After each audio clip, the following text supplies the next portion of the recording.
shooter situations, and at the same time, and even in many ways more importantly, being able to we hope prevent some of these terrorist acts. And we are here at the Jackson Police Training Academy because of the incredible work that the Columbus Police Department does in Central Ohio in training police officers, and the partnership that I'm hopeful the federal government can form with local communities and local police departments and local sheriff's offices. We know, sheriff's departments, we know there's been a long time partnership between the feds and local communities, whether it's the Columbus Police Department working with the FBI in crime solving, whether it's the old COPS grants started in the 1990s that help police be able to buy equipment, bring on new police officers.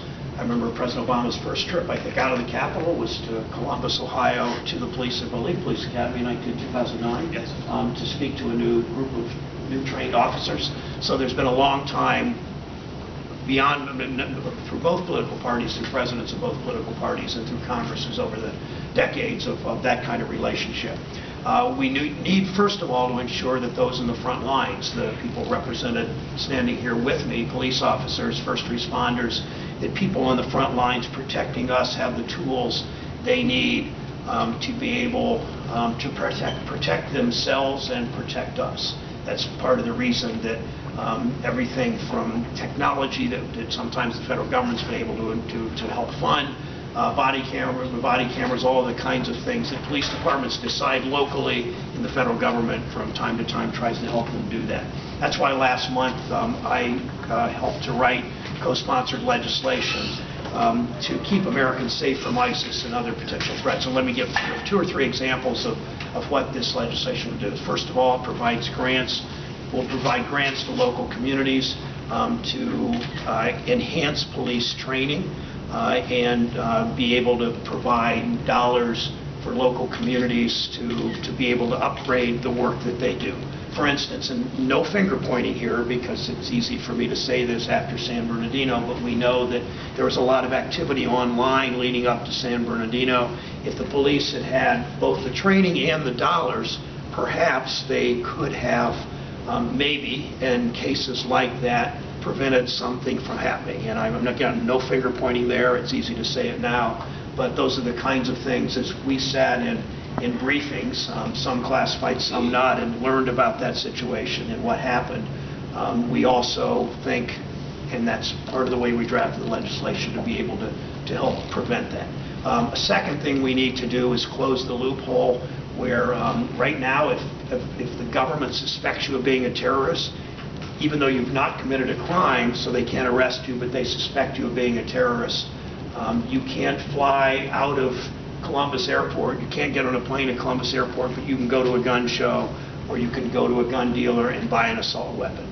Nobody that's on the no-fly zone should be able to buy a gun, period, and that's a loophole we need to close. Third, as the senior Democrat on the Banking Committee, one of the most important things we can do is squeeze ISIS and dry up ISIS's financing. We know there are some legitimate companies and banks around the world that have funded ISIS and finance ISIS. We believe in our legislation that our banking community and our government should sanction those banks and those businesses that are doing business with ISIS and financing ISIS. The way to put ISIS out of business, certainly one of the best ways to put ISIS out of business is simply dry up as much of their funding as possible. All of those efforts will help us. Some want us to go to the Middle East again with boots on the ground and with more combat troops. I don't think that makes sense. I think these common sense approaches in terms of everything from terrorists getting weapons to police having the resources and the training to do more with all the responsibilities local police have. This is one more burden on them, but one they welcome if done right, and to dry up ISIS financing is so important. So, your comments, please. Thank you, Senator. I'd like to thank Senator Brown and his colleagues for advocating for greater funding at the local level for anti-terrorism training. All local law enforcement needs to be prepared to respond to terrorist events. And while they are rare, Columbus, nor any other community, is immune to terrorism.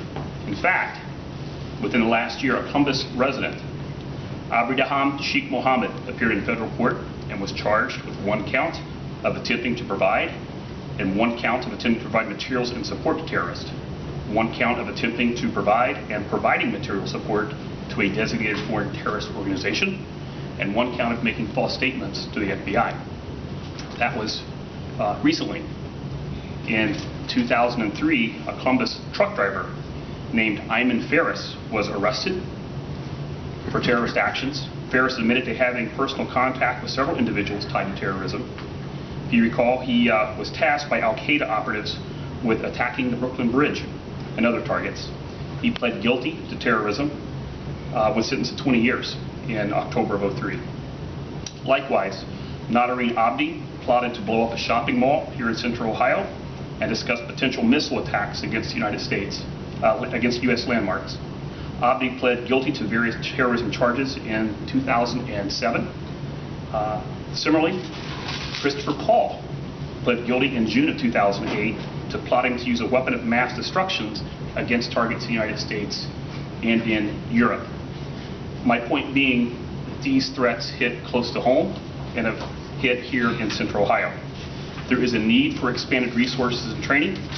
However, the sophisticated training, the technology, and the human resources to combat these threats come at a significant price to local communities.